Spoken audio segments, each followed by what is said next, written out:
All right, everyone. Welcome to another episode of Guru Fantasy World. I am your host, David Gautieri. Today is, without a doubt, my favorite episode of the season. Don't tell my other guests who come on. They're awesome too. But there's nothing I look forward to more than this episode here.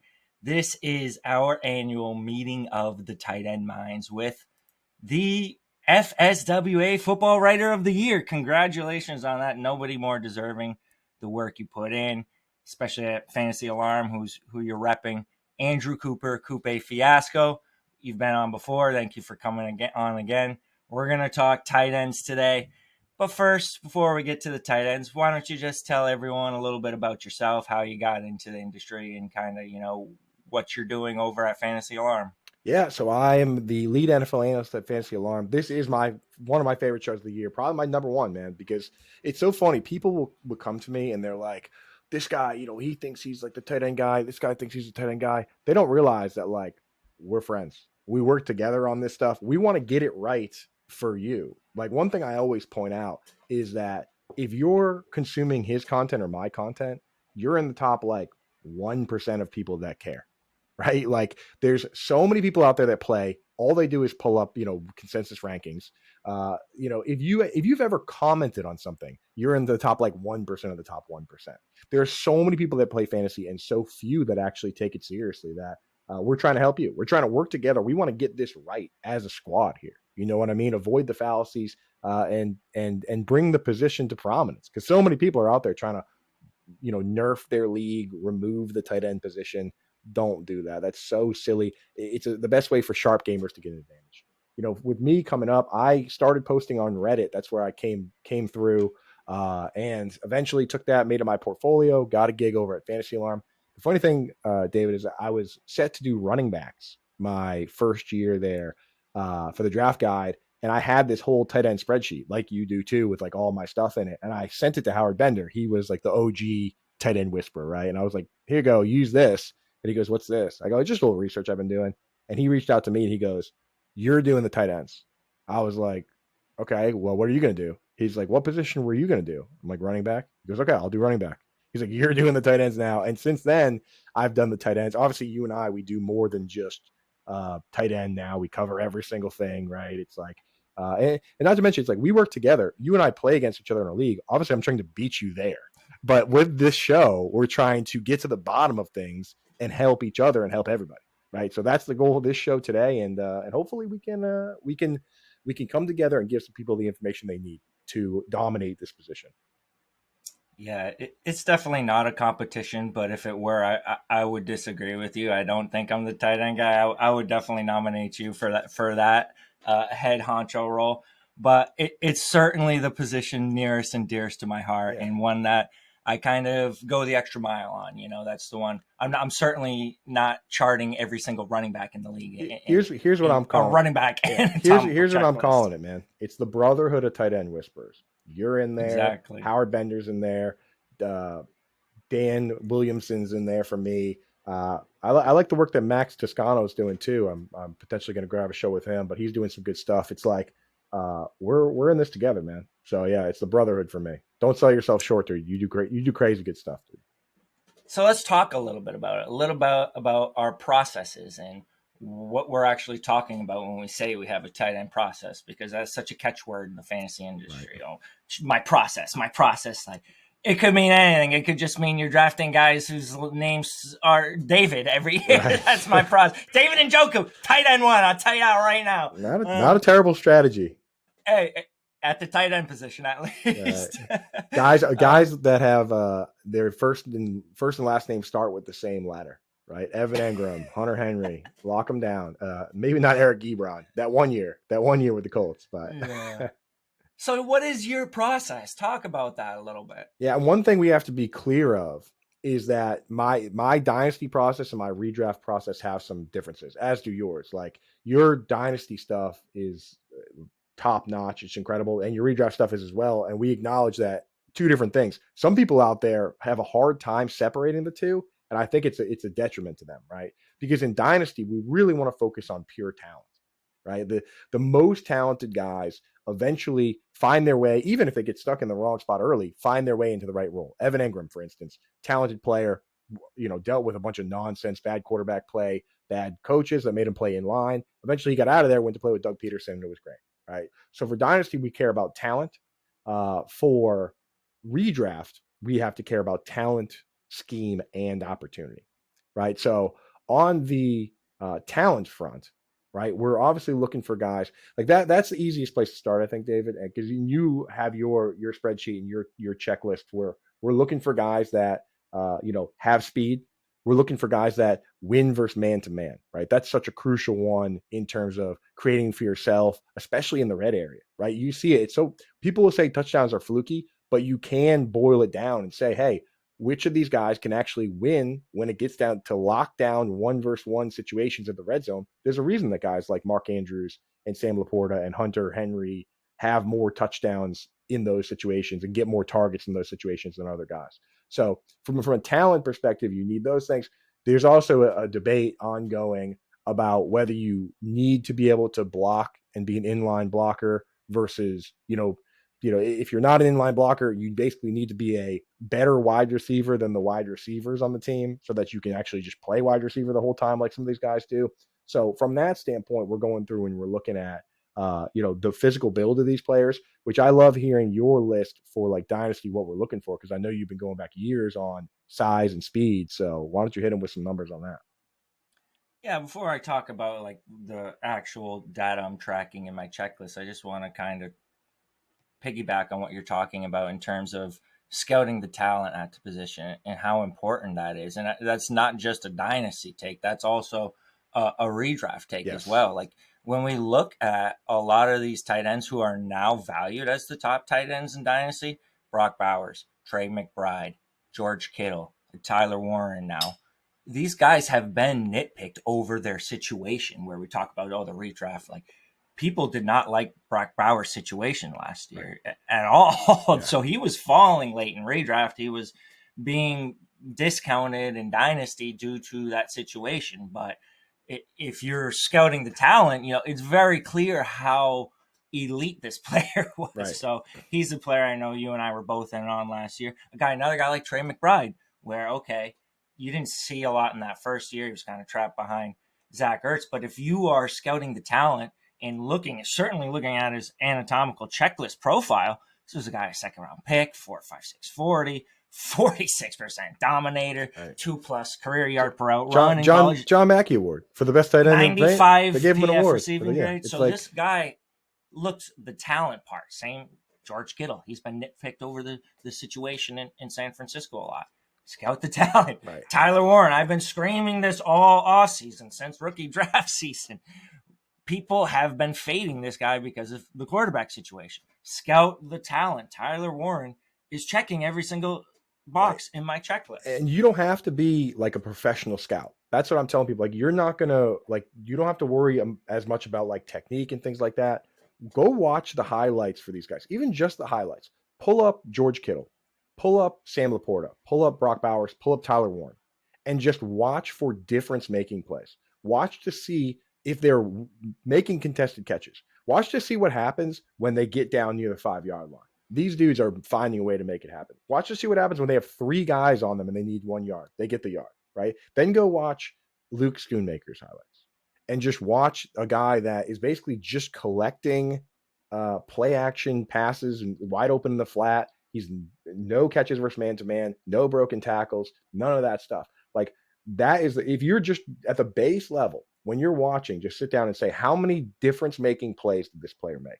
And that's what's so shocking about George Kittle, is that he got drafted basically because they were scouting his college quarterback, C.J. Beathard, right? And the 49ers took him in the 3rd round. And after watching all the tape and talking to Beathard, who was his roommate in college, in the 5th round, they circled back and said, let's just take this guy too. Because like when we scouted this quarterback, this guy was just making plays, like breaking tackles, doing all sorts of crazy stuff.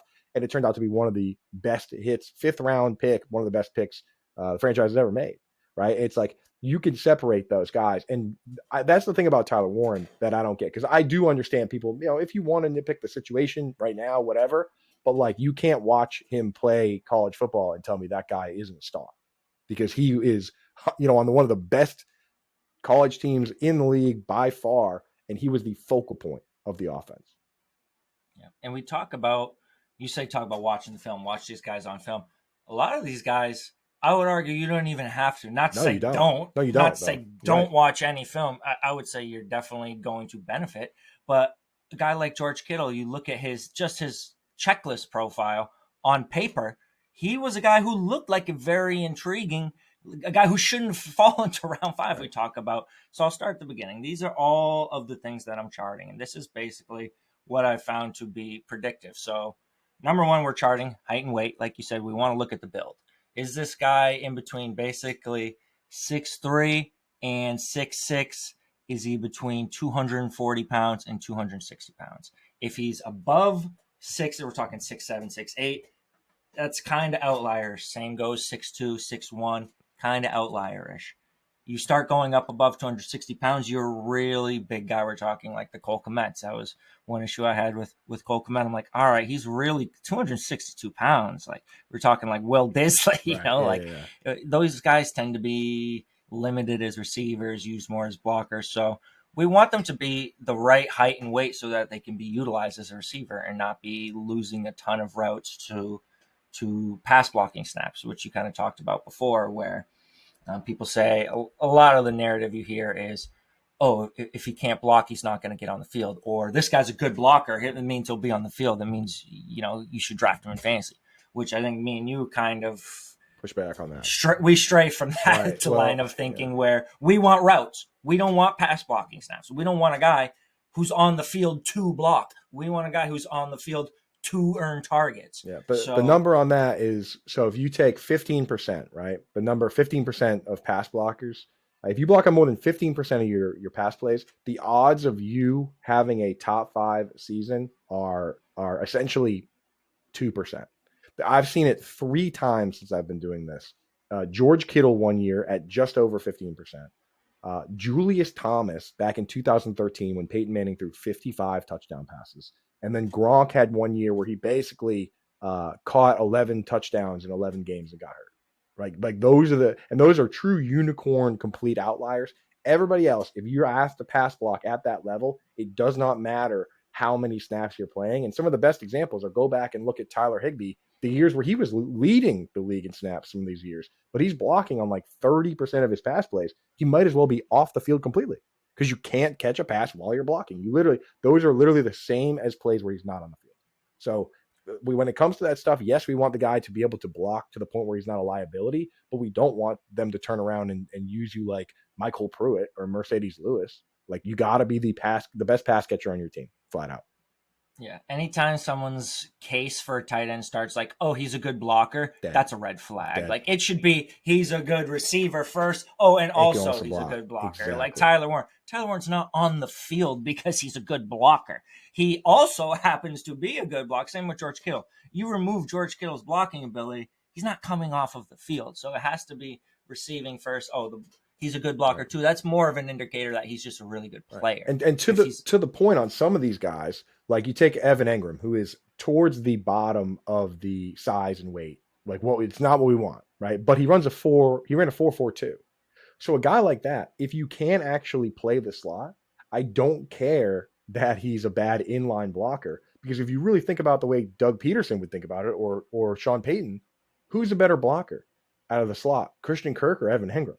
Once you make him a slot wide receiver, he actually is all of a sudden good blocker compared to his contemporaries. So if he can catch as well as like Mark Andrews can catch as well as any slot wide receivers basically in the league, and he can block better than all of them. He's basically like hulked out Cole Beasley, if you think about it in that sense. So like, if you have the pass catching ability, they'll find ways to get you out there, and you can actually become a plus in the blocking if you're, not the inline guy. Yeah. So beyond height, weight, the next biggest one is going to be draft capital. That is, you could just follow draft capital, and that's going to get you a long ways. We look at the top 12 dynasty tight ends. Every single one of them, except for George Kittle, was drafted in the first 3 rounds. Brock Bowers, round 1. Trey McBride, round 2. Warren Loveland, round 1. LaPorta, round 2. Kittle, round 5. Hawkinson, round 1. Andrews Kraft, round 3. Kincaid, Njoku, Engram, Kyle Pitts, round 1. So that is huge. If you're not drafted in the first 3 rounds, good fucking luck. Like maybe you'll get a Darren Waller, maybe you'll get a George Kittle. Darren Waller fell a lot of because off field Yeah, issues too. he also wasn't. He was a wide receiver. He wasn't even a tight end, right? Like you look at the breakouts, like that actually do break out a lot of times. There's a reason they fell. Logan Thomas was a quarterback, right? Like he wasn't even a, even guys like Juwan Johnson, he was a wide receiver. It's like, a lot of these guys, like the pure tight ends, are usually picked early because it's such a premium position, in real football. Yeah. So first 3 rounds, like just to kind of put that into perspective with the last 2 classes, like that means we're looking at guys like Terrence Ferguson, Elijah Arroyo, Mason Taylor, even Harold Fannin Jr. drafted first 3 rounds. So those guys are checking that box. The class before, kind of we had 4th round picks: Jatavian Sanders, Eric All, Theo Johnson. It's going to be a tougher road for those guys to become top 12 dynasty tight ends. They're more middle of the pack guys for me, where I look at Terrence Ferguson, Elijah Arroyo, and we'll get to the other parts of their profile after. Even a Mason Taylor, don't really love the rest of his profile. Second round pick. So I like what I see there. Can I say one thing? I really appreciate that you're in on that, on the draft capital aspect, because you see a lot of analysts that unfortunately they want to dismiss it due to a point of pride. Like to them, their process is they look at it the opposite way we do, where to them their process is so good that they don't need the opinions of these teams and the scouts and stuff, and then they kind of dismiss it as saying like, oh, you know what, forget about that. Whereas for us, it is maybe the most important data point, and it encapsulates some of the other data points, so you don't need to double count them. Right? We can start there and then use the ancillary pieces to get to where we need to be. And I love that you do that in your process, because too many times I see it completely dismissed when it is the number one most predictive metric, right? It takes an insane amount of hubris to think you're going to outscout NFL scouts. That's what I'm saying. But for real though, I feel like I'm taking crazy. You're going out on a ledge to say, I'm just going to disregard NFL draft capital from the people who are professionals in the highest league in the world, the NFL. So and they can be wrong. Number one. One team can be wrong, and I'll tell you, one team can be wrong, and they draft a guy too high. But for a guy to fall to the 5th round, that's where it's like every team passed on him. Every team passed on him multiple times. And once you get down to the 4th and 5th and 6th rounds, now even after the 3rd round, there's compensatory picks. So the difference between the 5th round and the 4th round is nowhere close to the difference between 1st and 2nd. There's an extra like 20 picks in there sometimes. Yeah. And there's a reason that we're doing the rest of this checklist here, and we're not just saying, all right, let's chart height, weight, draft capital, and then bada boom, bada bing, we got our answers. So I also want to look at early declare status, which is important at every position. You're going to go to Sharp Football, and they will have every position. If you just Google early declare hit rates quarterback, early declare hit rates running back, early declare hit rates tight end, you're going to find every single position. The early declares are producing tight end 1 seasons at a higher rate than the non-early declares, and they're producing top 6 seasons at a higher rate than the non-early declares. I will say the one thing is it's going to matter the least at the tight end position. We actually have more late declares in the top 12 than we do have early declares. We have Brock Bowers, Colston Loveland, TJ Hawkinson, David Njoku, Kyle Pitts. Those are the only early declares in the top 12. Just because it's hard. It's hard for tight ends to declare early to be so good in 3 years that you're gonna develop that quick and be able to go on to the NFL and be drafted highly. Yeah. So it's not a prerequisite, but it is a bonus. And look into it too. This is one that I always look into. I always ask myself why. If they declare early, great. You don't have to look into why. They declared early because they're great and they're going to get drafted.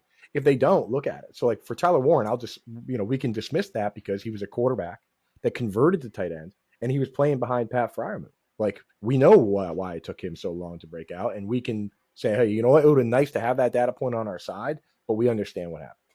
And not just Pat Freiermuth, Brenton Strange too. Theo Johnson. These guys were 4- and 5-star recruits. Tyler Warren was a 3-star recruit. So Freiermuth was 2 classes ahead of him. Strange was 1 class ahead of him. And I believe Theo Johnson was the same class as him. So he came in behind higher ranked, higher recruited players who were 2 in 1 class ahead of him, and another higher recruited player in his own class. Oh, by the way, he played quarterback in high school, just switched to tight end when he got there. Right. So yes, he had to work his way up, stay behind those guys. And in college, a lot more time. It's not like wide receiver where we have 3 tight ends on the field. Like there's going to be one, maybe two. Like you can't just force Tyler Warren onto the field if you have Pat Fryermuth and Brenton Strain entrenched as your like senior and junior, tight ends.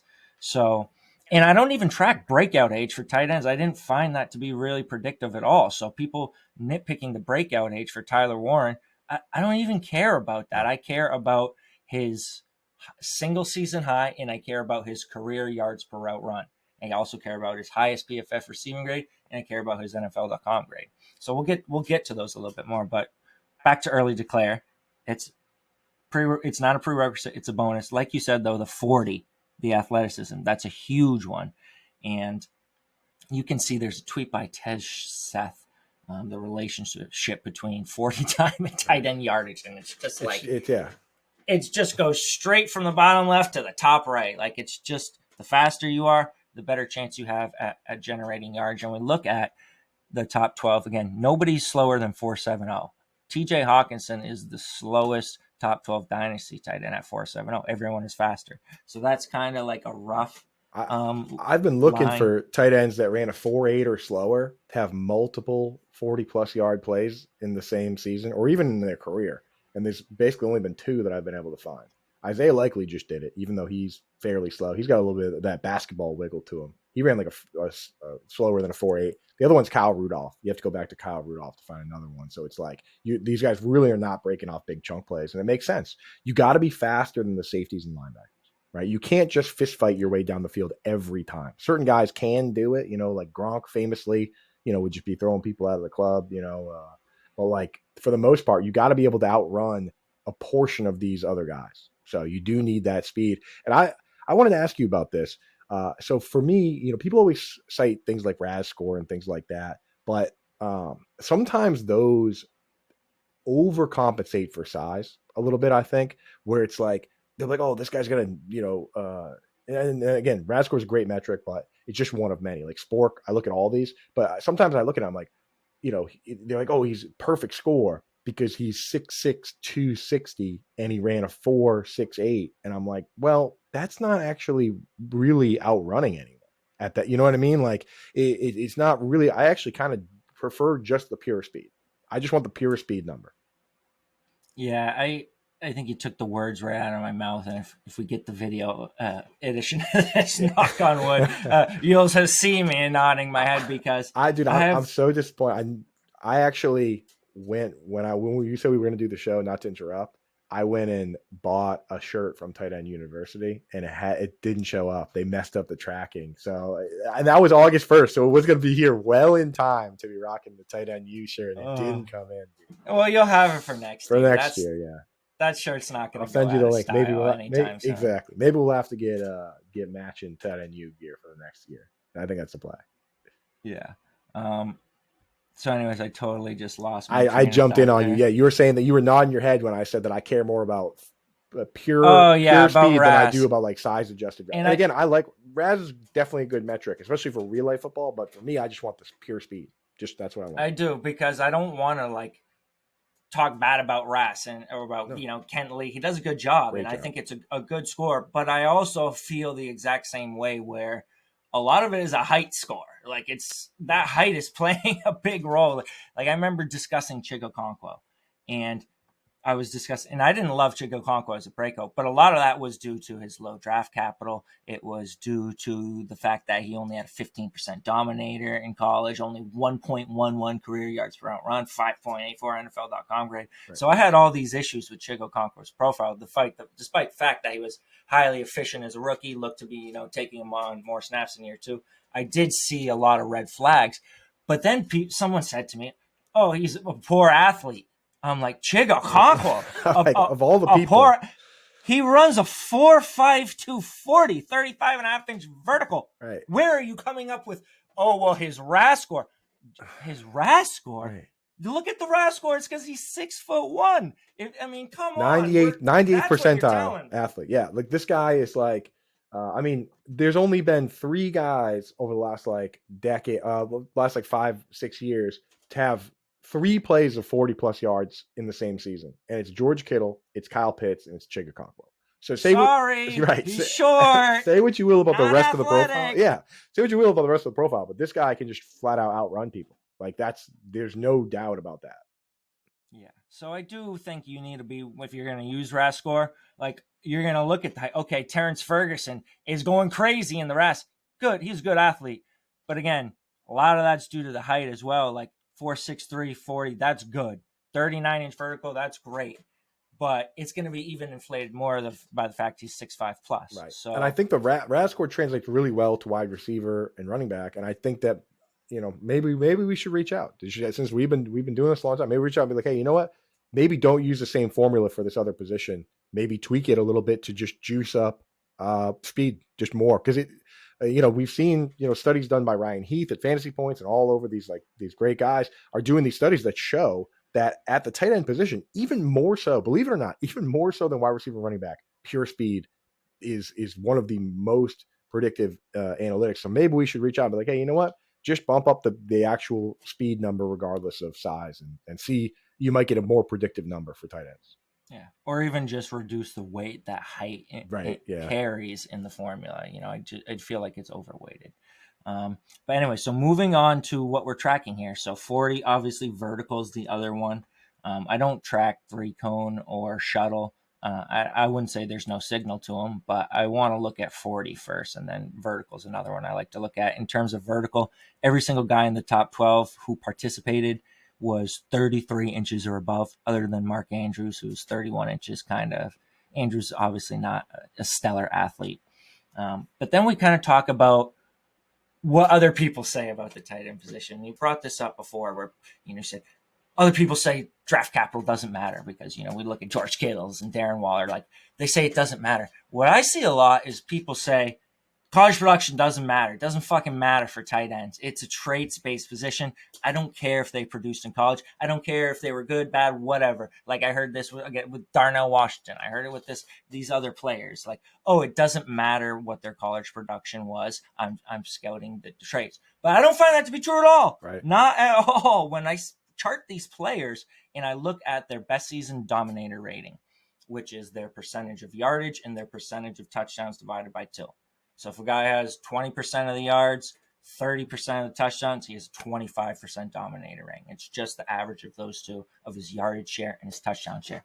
Every single guy in the top 12, 18% plus dominator. Every single guy except for Mark Andrews, 20% plus dominator. So these guys in college had 20% or more of their yardage and touchdown shares for their teams. And Mark Andrews at 18%, just shy. Also played with CeeDee Lamb and Marquise Brown. So we're giving him a little bit of, a pass leeway on that yeah. one. Well, a and good example, then, I think, right there. This is the perfect time to bring up Mason Taylor, right? Because this is a guy where people are making that excuse. They're saying, well, we drafted him because his dad is Jason Taylor and his uncle Zach Thomas, which, good pedigree, right? Give him points for that if you want. But for me, you have to not only explain to me why he's going to be more productive, but also you got to explain to me how his role is going to change, because they used him as an inline blocking tight end, right? 70% of his snaps were in line, blocked over 15% of his pass snaps, right? Like that's how they used him there. So for you to sell me on that, you're not only selling me on the Jets taking this guy and really converting him to more of a pass catching role, but you're gonna have to sell me on the fact that he's not gonna end up being the inline tight end with some of these other guys participating. And the one of the fallacies is that people think, oh, you have to have another tight end that's going to start over him to hurt his upside, but you really don't need just that. Like if you have somebody come in that does like a Cameron Brate amount of work and just plays a little bit of slot tight end, that's all it takes to make him just one of the tight ends we don't care about, right? Like if Stone Smart plays just like a little bit of pass catching tight end, that could really hurt this guy. It's like if you really want to boil it down, Michael Mayer technically started a bunch of games, but he's the inline tight end and they have a pass catching tight end. Extreme example, but just keep in mind that like teams do value blocking, and Drew Sample was a second-round pick to be a blocking tight end. Darnell Washington was a third-round pick to be a blocking tight end. Teams like blocking tight ends. If Mason Taylor is a really good blocking tight end, the Jets will be happy with their selection. So just keep that in mind. Yeah, there's a lot of red flags in Mason Taylor's profile, and it's easy to just look at. Well, one, he did produce as as a freshman at LSU, so that's good. Good. And he also played with other good players. Of course. So you're like, okay, there's a reason his production was hindered. But there's also a lot of stuff on this profile that you could say, oh, maybe it's just a Mason Taylor issue. We look at the 40 and the vertical. So he only participated at his pro day. 4.65 pro day 40 seems good, but we have to adjust pro day numbers, and I adjust 0.05. That's what you're going to see at Player Profiler as well. They're going to adjust 0.05. So when we adjust that, it's 4.70. Again, he's right on the line of like, he's kind of slow. Like, and then we look at his career yards per reception. Like, it also showed up there, 10.1 yards per reception. So there's nothing from that to indicate to me from his athleticism, from his efficiency there to say, oh, this guy's a good athlete. Oh, this guy is a good target earner. Then we look at what happened when he had the ball in his hands. Only 5.4 yak per reception, 5 missed tackles for us in his best season. Again, those are yellow on my chart. Average numbers. I don't see anything to say this guy is a guy who should have earned targets, who deserved more targets. You know, there's some green there. 2nd round pick, early declare, 6.4 NFL.com grade. But the dominator rating, 11.5%. We look at I have every tight end in the top 40 charted in my checklist here. The only guys 11.5% or worse, I got to scroll down. We're outside the top 30. Theo Johnson. Right. I have Dalton Schultz. I have Will Disley, Dawson Knox, Luke Musgrave, Darnell Washington, Irv Smith. I'm going back here. It gets scary. It's not good. It's not good names. These are guys who are role players in college, who are role players in the NFL. And we don't have to just look at dominator rating. We can look at yards per route run too. Career yards per route run for Mason Taylor, 1.10. I'm going to go through my top 40 dynasty types. And I was getting outside the top 40 to bring in a couple names there for the first one because there's nobody who's that unproductive. Right. Let's look at guys who had 1.10 yards per route run or lower. We have Brenton Strange, Mason Taylor. We have again, Strange wasn't just dealing with like wide receiver competition. It was other tight ends in that room. So I mean, but still, Strange is not a guy who we can point to as a great example of success for sure. So we have Strange, we have Taylor, we have Chigo Conquo, we have, again, Dalton Schultz. Those are the only guys in the top 40 with a number that bad. I got to keep going, like, again, down to, like... It's scary, man. It's not good. Daniel Bellinger, Durham Smythe. Like, exactly. And this also isn't, like, we can't even point at, like, oh, it's not like Les Snead picked him, like, or Brad Holmes back-to-back executive of the year. This is the Jets here. You know what I mean? Like, accused of using Madden ratings to make player personnel decisions. It's like, it gets really scary, man. It gets really scary. And I'll tell you the other thing about him in Dynasty is this. Because of the opportunity he has right now, if he does not take that opportunity and run with it, his value is going to absolutely plummet, right? Because so many other guys, because they're kind of behind other players, like Terrence Ferguson, his value will hold. Because you can say, oh, they have 2 good wide receivers, the quarterback's banged up, he's behind Tyler Higbee, his value holds. If Mason Taylor doesn't come out and take advantage of this opportunity right away, he's toast. Because all it takes is if they draft one wide receiver to go with Garrett Wilson, who they just gave a ton of money next year, then Mason Taylor is done. He's for the next 4 straight years. So be very careful with that player. Like, if he doesn't hit right away, you got to move him immediately. I mean, his value is not that high right now. I mean, it's not high, but again, like, it goes I wouldn't 0. say it'll go to 0. Like, we look at, but obviously, like, you look at Ben Sinnott, like, where's he valued now? He's still going to have some value as a throw-in trade chip, but I like Sinnott. Well, the thing with Sinnott is that, like, at least you can point at him and say he hasn't had the opportunity yet. If Mason Taylor gets the opportunity and doesn't basically, because I mean, you get one shot the way Travis Kelce and Mark Andrews and Trey McBride and Sam LaPorta to some degree, like, you get one shot to prove to this team that they don't need to go out and add pass catchers because they have you. You want the team to say, okay, we have one wide receiver and we have Mason Taylor, so we don't need to invest more pass catchers here. Like the Chiefs have always leaned on Kelce. We have Kelce. We don't need to go crazy.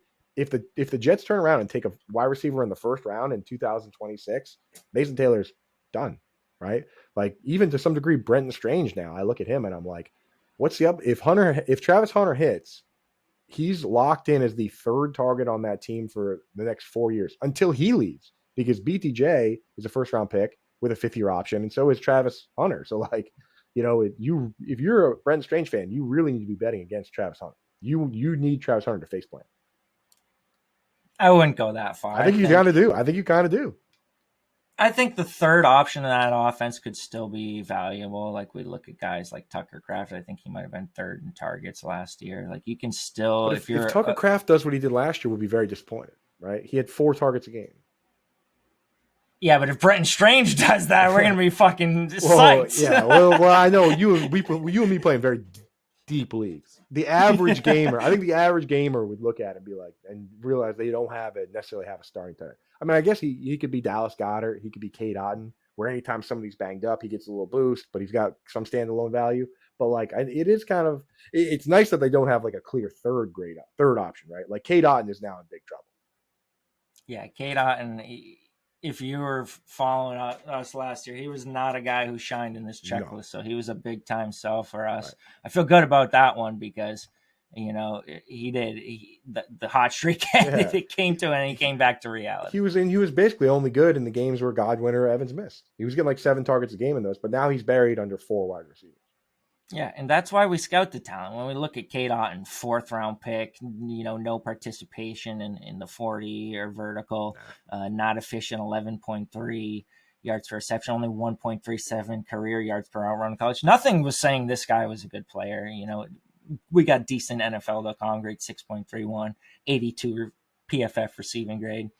But just to bring it back to kind of the stuff I'm tracking. So I've talked about the yards per reception a lot here, talk about efficiency, because that kind of goes hand in hand with the 40 time a little bit. We want guys who are athletic and efficient because they generate more yardage. It's that simple. More yardage is more fantasy points. So we look at tight ends in the top 12. Every single one of them is 12 yards per reception or above for their college career, except for Sam LaPorta was 11.7. But we're looking at 11.7 or above with all of them. And then we see guys like Brock Bowers, 14.5, George Kittle, 15.4, Hawkinson, 14.8, Andrews, 15.8, Njoku, 16.6, Engram, 14.3. So if we have these guys who are going 14 plus yards per reception, that's really good. We like the efficiency and athleticism combination. Some guys who stand out to me there, would be Elijah Arroyo, 16.4 yards per reception. That's a small sample because he really only had 1 season of production. So that career number is more like single season number, but still 16.4. The only other guys, not even guys, the only other guy in my top 24 tight ends who averaged 16 plus yards per reception in college was David Njoku. I can keep going down to Darren Waller outside the top 30. He was a wide receiver though. Yeah, that's it. It's Njoku, Waller, and Elijah Arroyo, and we didn't get a 40 time on him, which might be a good thing because his stock might be even higher because I forget who it is, but it might have been Jacob Gibbs. I'm sorry if I'm crediting the wrong person and Jacob's getting credit for somebody else's tweet, but they showed the mile per hour tracking data. Theo Greminger had that. Okay, well, so Elijah Arroyo was the fastest tight end in college football last year. Tracked at like 21, 22. Yeah. It was on that play. I think that was faster than any NFL player was tracked at last year. I remember the exact play. He was lined up in like kind of like a wing spot just off the tackle, and he just went dead straight down the seam and perfectly timed ball from Cam Ward, and Arroyo was just gone, dude. No, and the guy was right next to him when he caught it, and he wasn't even on the screen when he scored. So I do put a little stock in that because like that particular play, like he was burning. Yeah, and I'm in the camp that Cooper Kupp is not completely washed. I think he's going to be decent this year. I'm a Torrey Horton fan too, but I do think there's an opportunity for Arroyo to emerge as the second target on this team next year, like when we talk about going into next year. And I'll tell Obviously, you, there's the great condition. The great thing about that condition is the scheme, right? Because if you look at what Clint Kubiak wants to do, right? He wants to use a blocking tight end, which he'll use AJ Barner, and he wants to use a fullback. They brought in this guy, Robbie Oots, right? And when you look at and again, he was the pass game coordinator for the 49ers in 2023.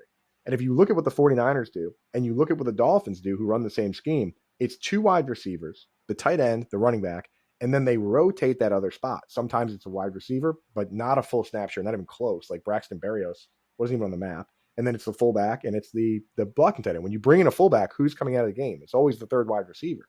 So for me, it's going to be highly consolidated among the top two wide receivers, the tight ends, and the running backs, right? Which is the exact conditions we had last year in Miami. And then all it took was a couple, a wrist issue for Tyreek Hill and Jalen Waddle to get a little nicked up. And now this very athletic tight end in a highly consolidated scheme was able to make some noise.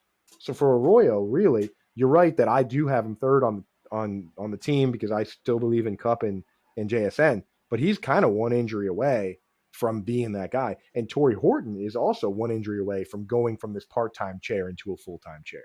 So it's like the production might not be there right away, but the contingent upside becomes so great because when you get elevated in the scheme, you get elevated into a big role. Yeah, and I think we're seeing a lot of small sample devaluation for Elijah Arroyo because people were starting to get hyped for this guy when Noah Fant got traded. But now the preseason came around and it's like, oh, AJ Barner played more snaps with the starters than Elijah Arroyo the first 2 weeks of preseason. All right, he's the backup. He's undraftable.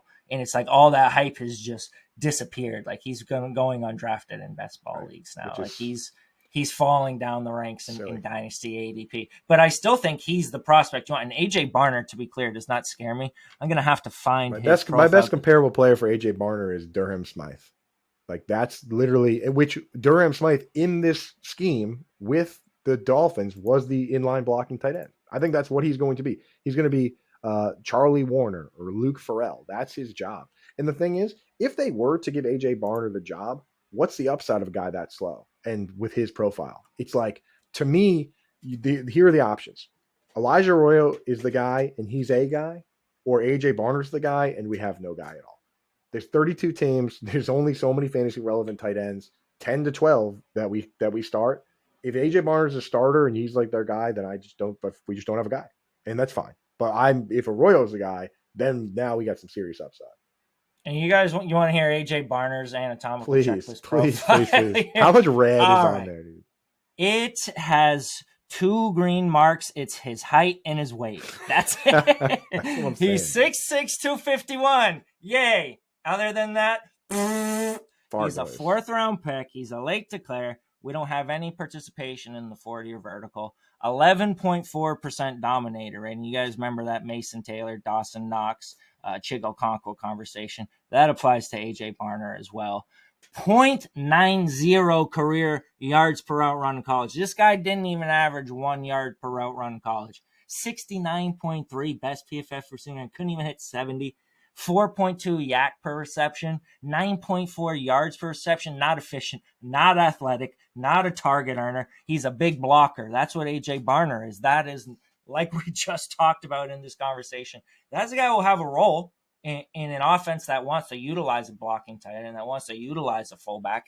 He's going to be on the field, but is he going to be a legitimate impediment to Elijah Arroyo running routes? No.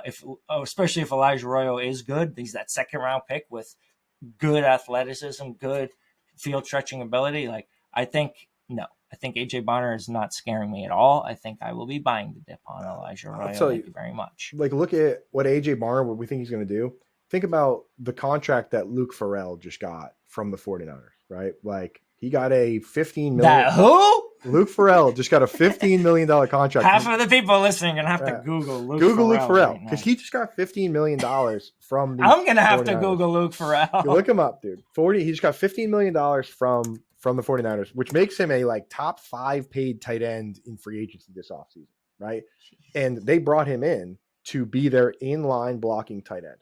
It has no effect on George Kittle. And just like Durham Smythe had no effect on the pass catch like Mike Gesicki, right? It's like they have these guys. Charlie Warner alongside Kyle Pitts, right? Nick Boyle for years was playing 70% of the snaps while Mark Andrews was playing 41%. Well, 1 year, Nick Boyle in 2019 played 70% of the snaps and Mark Andrews played 41%. And Mark Andrews is a top 5 tight end in fantasy football. So for me, I look at it, there's no possibility that AJ Barner really has upside himself he can be the blocking tight end, but he's not going to come out and take over any sort of meaningful pass catching duties. I have no problem with Elijah.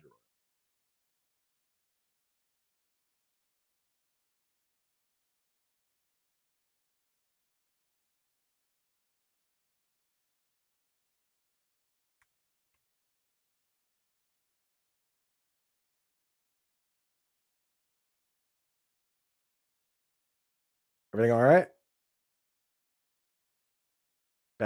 Battery dying? I'm back. That's funny. I said no technical difficulties today, please. And the internet's been great, but I totally forgot to put my computer on the charger when I moved. Classic. I finished We're my still recording. if you in case you want to clip it, I finished my take up and just moved on, or just post whatever. I don't care, But I finished up that take. No, I don't think that was that bad. I think we'll keep the video too. They can deal with it. They Yeah, can do it. that works for me. So Yeah. just to summarize for me, you're saying basically Luke Farrell, and I was looking up his snap count because I wanted to see how much he played last year. He wasn't on the team last year. They Okay. brought him in to basically. So Eric Sauber was their blocking tight end. So you can look at Eric Sauber as an example of what I'm talking about. Eric Sauber plays plenty for that team. Like he played a ton for that team. He's the blocking tight end. That's what AJ Barner is going to be in this scheme. That's the setup. At best, he'll be Foster Moreau to Elijah Arroyo's Juwan Johnson. That's what they did last year in New Orleans. Obviously, they also add Taysom Hill in the mix, which really kind of watered things down. But like in an ideal world, Elijah Arroyo comes out and he's in that Johnny Smith, George Kittle role in this same scheme. It's basically an identical scheme. So and again, you look at last year, how many times they had multiple tight ends on the field for the Saints. I have no problem with AJ Barner playing plenty because he's not going to play the role Arroyo's going to play. They're talking about Arroyo playing split end. So I'm excited for him. Yeah, and just to be clear, Eric Saubert was on the field for 184 pass snaps last year for San Fran. So we're talking over 10 pass plays a game. This guy was on the field. That sounds a lot like the AJ Barner role to me, where we're like, oh, AJ Barner's on the field a little bit, but nobody notices in fantasy. AJ Barner playing is a good thing for Elijah Arroyo. It is, because when AJ Barner comes in, they take out Torrey Horton or MVS for that player. It's like it highly consolidates the snaps. Go back and look at 2020. It was either 2022 or 2023 49ers. Charlie Warner and Kyle Juszczyk combined for over 800 snaps. Over 800 snaps, and they combined for 20 targets. So they played more snaps than Brandon Ayuk. They played more snaps combined than Deebo Samuel, and they weren't touching the ball. That's the best possible thing for fantasy for our guys, is to have losers out there that are not touching the ball. It just really consolidates the ball, the targets among the guys we want to get the ball. It's much better than like the revolving door that you see from teams these days, like the Bills and like the Packers, where it's just like it's a bunch of guys. They're trying to get the ball to everybody. Nobody gets more than 76 targets though, because everybody's getting a few. I can already tell that's going to be a timestamp in the show description. AJ Barner, a good thing for Arroyo? Question mark, question mark, question mark. Fact, though. It's a fact. They're going to be a little surprised to hear that if they're listening to it. So hopefully you guys are listening to the show. I know. Thank you to everyone who is. If you guys are a new listener, make sure you hit that like and subscribe. We're not always going to have an episode where we have two guys is highly interested in one single topic, but we always have great guests. I have not had a single guest come on who has not done a fantastic job, so shout out to all the guests too. Any guests who are listening, you guys have killed it. Thanks again to Coop. We're getting close to an hour, so let's try and get past the process a little bit. Let me see if there's anything else I left out. Let's just talk deep cut process the whole time. I mean, we talk so many players when we talk about the process. That's why it's such a good conversation. If you understand the process, if you understand the process, then you can find the players. I have an article titled, if you just type "what makes an elite tight end," it pulls up the redraft process I use, and you go in. Like, if you understand that, you don't need my takes. I will gladly provide them, and I think it's about time on this episode we did provide a couple. But if you understand the process, you can. You'll be better off than people that are just looking at rankings. Yeah, and I want to get to one more thing in my process, and we talk about stuff that people say doesn't matter. That when I chart it, everything tells me it does matter. And PFF is one of those things where sometimes, I use PFF a lot, and I use their grading system because I find it to be correlative to future success. And people, generally they like the PFF stuff, but a lot of the times you'll get the people who come in and they're hardcore against it. Why are we using PFF? PFF is nonsense. PFF doesn't fucking matter. It's just, who gives a shit what PFF has to say? When I chart it, I care a lot what PFF has to say, because you look at the top 12 tight ends, every single one of them had an 80 plus PFF receiving grade in their best college season, except for David Njoku, who was 76.3. So every single one, 75 plus, every single one except Njoku, 80 plus. So I want to see a guy get an 80 plus PFF receiving grade in college. If not, at the very least, I want to hit them see 75. So again, we go back to, this rookie class. Some of the guys we're looking at. What did the PFF grading say about them? And we look at Terrence Ferguson, 77.4. Elijah Arroyo, 74. Those guys are right on the edge. Mason Taylor, 70. Not great. Harold Fannin Jr., 96.8. Right, yeah. Like the best all time. But Warren Loveland, both 90 plus. So even though I have some issues with Coastal and Loveland's yak ability, 5.4 yak per reception, only 4 missed tackles forced in his best season, really didn't show anything after the catch. But his dominator, his yards per route run, his PFF receiving grade, NFL.com grade is the last one I checked, 6.7. He is as high graded tight end by Lance Airlines, one who does these NFL.com grades. And you will find those are also predictive as well. I think Dwayne McFarland showed it's almost a 0.6 or something like that. It's above average in terms of predicting future success. So I look at that. Every single one of these guys, 6.18 or above, except for George Kittle, 5.9. But every single guy, 6 or above, and then basically 6.2 or above. We have LaPorta, 6.18, Kittle, 5.9. Everyone else, 6.2 or above. So those matter to me. I do care about PFF. I do think PFF is not complete garbage. Right. And the thing is, it's a lot of homer takes that people dismiss PFF, where it's like they like their player, the grades don't like them, so then therefore the grades are dismissed entirely, whole cloth. People throw out the baby with the bathwater, where it's like, yeah, they're not going to get them all right.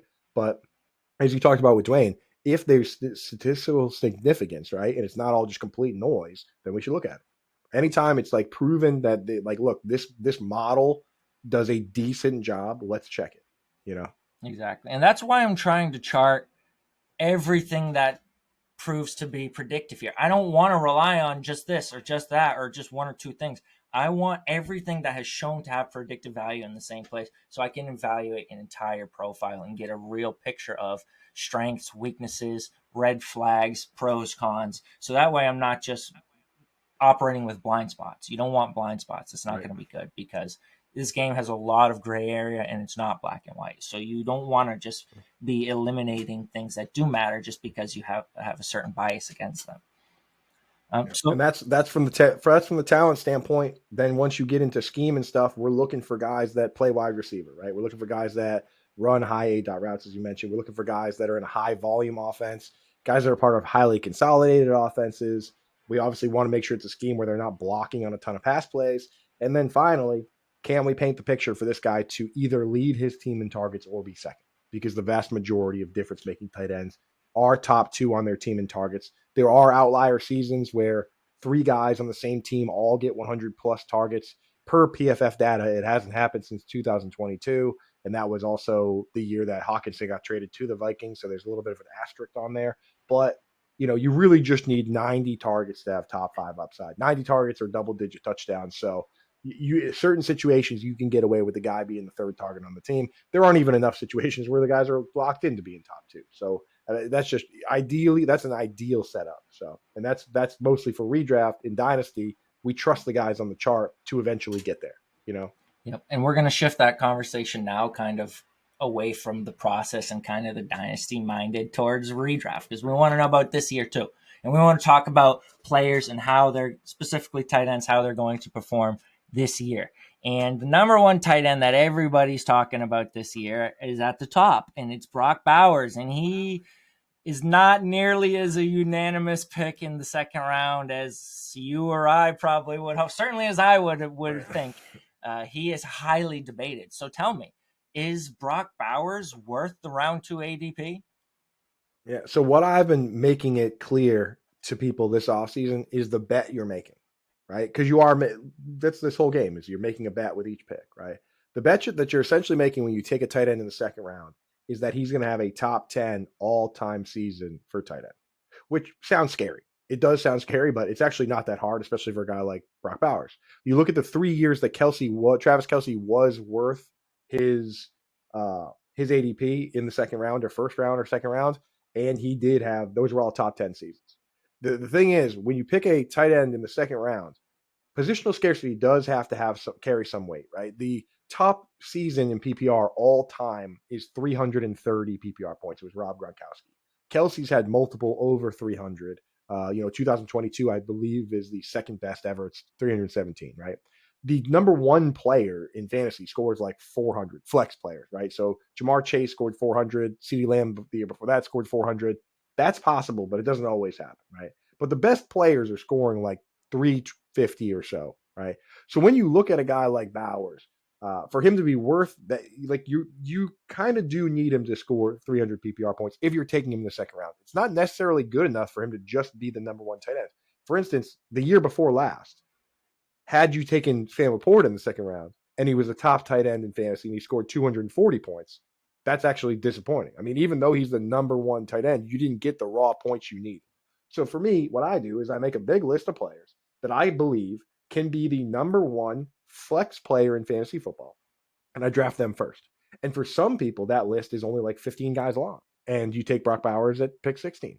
For some people, that list is like 24 players long, and you don't take him to the third round. He never makes it to you. But that's my advice to people is that, like, make that list of players, right? And ask yourself, do you think Brock Bowers could come out this year and have the best tight end season of all time? And the answer to that should be yes, because it's entirely possible that Brock Bowers comes out and has a season. I would even go as far as to say that it's highly likely that he comes out this year and if he doesn't get hurt, it has a top 10 all-time season for the tight end, right? So that's the question you're basically asking. And if you believe it to be true, then go ahead and take him. I'm willing to take him. Usually, I like if he's there towards the 2-3 swing, I'll grab him around there. But like, you have to get a little bit of him. I do worry though that he has to get into that. He has to take a step forward. If he does what he did last, let me ask you: if he has the exact season he had last year, will you be happy with him as your second? I think there's some nuance to that. I do think it depends to what kind of spike performances you're getting in the fantasy playoffs, because I do think he has an elite ceiling that others can't touch. For me, though, I mean, I think he's going to need to score a little bit more than his rookie season, but it's hard for me to like get lost in like all those side conversations. To me, it's a lot more simple. Like, this guy just broke the rookie receptions record for any position, wide receiver or tight end. The year before Puka Nacua did that. Now Puka Nacua is like the 9th overall pick. Like, some people are pushing down a couple spots because of the Stafford injury. Nobody really has an issue with Puka Nacua going where he's going. Brock Bowers came out and broke that record that Puka Nacua just set, and he broke it. And now he's going about 8 picks after Puka, and we're saying, is he worth it? Is he worth it? Why are we having this conversation for him and not these other guys? Why are we not having it for Malik Neighbors, for Brian Thomas Jr.? Like, he should be grouped in with these players to me. And then we talk about, he has to be the next Travis Kelce. He has to be the next Travis Kelce, and that's a high bar to hit because Travis Kelce is playing with Patrick Mahomes.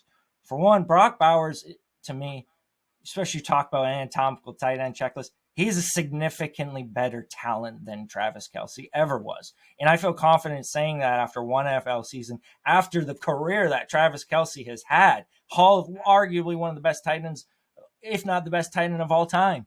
I am confident saying Brock Bowers is a tier above him as a talent. And I don't think he needs Patrick Mahomes. Geno Smith was 4th in the NFL in passing yards last year. He was 5th in completion percentage, 8th in adjusted completion percentage, 13th in yards per attempt, 14th in big time throw percent, QB9 in PFF passing grade, QB8 PFF passing grade under pressure, 2nd in the NFL in game-winning drives. Geno Smith was top 5 in passing touchdowns 2 years before that. So we've seen Geno Smith top 5 in yardage. We've seen Geno Smith top 5 in passing touchdowns. Why are we just putting a cap on Brock Bowers when nobody else were like, oh, Brian Thomas Jr. could do this with Trevor Lawrence.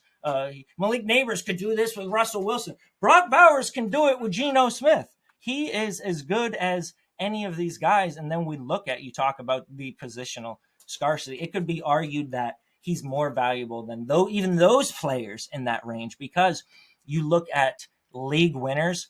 And great article we talked about Ryan Heath. Great article. If you guys are Fantasy Point subscribers, make sure you read it. It's, I think, pinned right now, his Anatomy of a League Winner. If you're not, go get the subscription, even just for a month, to read that article. But you look at, you got to get the subscription and get the stats in there. Yeah, like not to turn this into a Fantasy Points, pro Fantasy Points, thing, but I love their database. I think they do a great job. Yeah. So if you take this seriously, you should have access to those stats. So you go and look at this article and you look at league winning seasons, and he's telling you basically the percentage of players at this position drafted in this round produced league winning seasons. And the way they define league winning season is a player who's on 55% or more of playoff rosters, with 40% being the average. So guys who are significantly above. This is basically evaluating weeks 1 to 14 and their impact of getting you into the playoffs. And Travis Kelce is the only tight end who's ever had a round 2 ADP in this sample size, which I think goes back to 2017. So I think we have 8 seasons here.